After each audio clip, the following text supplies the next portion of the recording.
originated in India, went on to dominate the Western interiors and fashion, the story of Chintz remains a chapter from the Indian history we rarely hear about. Well, we're changing that and we're talking about the fabric. Namaste.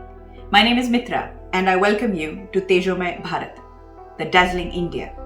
This is a channel to discover Bharat afresh.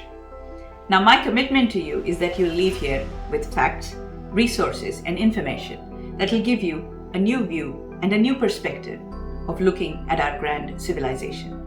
If you enjoy the content, I ask that you leave a comment below, hit the subscribe button, and share it with at least one other person. Now, on our Crafty Wednesday series, we started looking at the story of Chintz. The guidance for this series comes from the young and enterprising Malvika, who runs the popular Instagram handle, Indian Craft Hunt. There she tells beautiful stories of the traditional crafts hidden in every nook and corner of Bharat. So make sure you follow her on Instagram if you aren't already.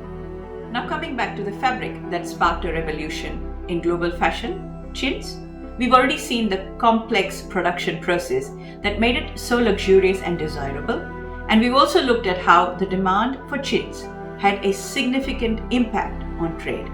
If you've missed the previous episodes, I'll add the links in the description below.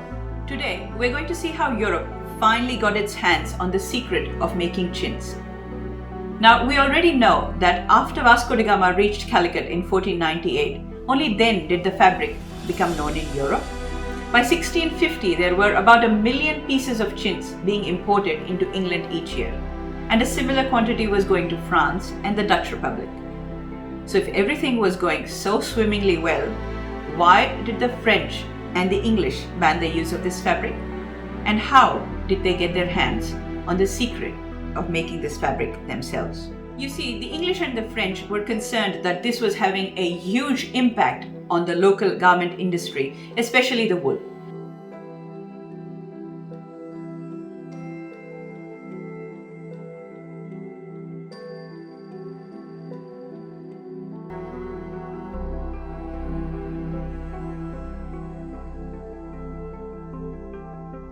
So in 1686, the French declared a ban on all chintz import.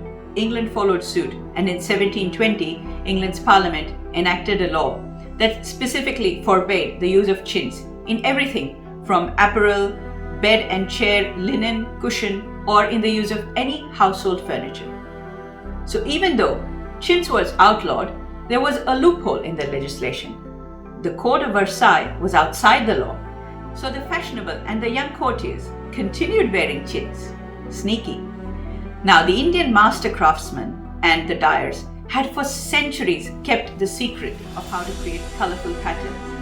In 1734, a French naval officer in Pondicherry sent home letters along with the actual samples of the chintz fabric during each stage of the process to a chemist friend.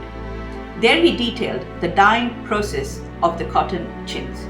Now, these letters and samples can be seen even today in the National Museum in Paris. This was the first blow, but the knockout punch came in 1742 from the French Catholic priest, Father Coeurdoux.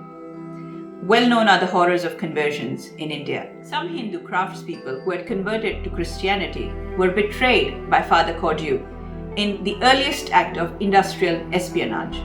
Although sworn to secrecy, he published a step-by-step guide describing the process of chintz production. And that is what gave England and Europe a leg up.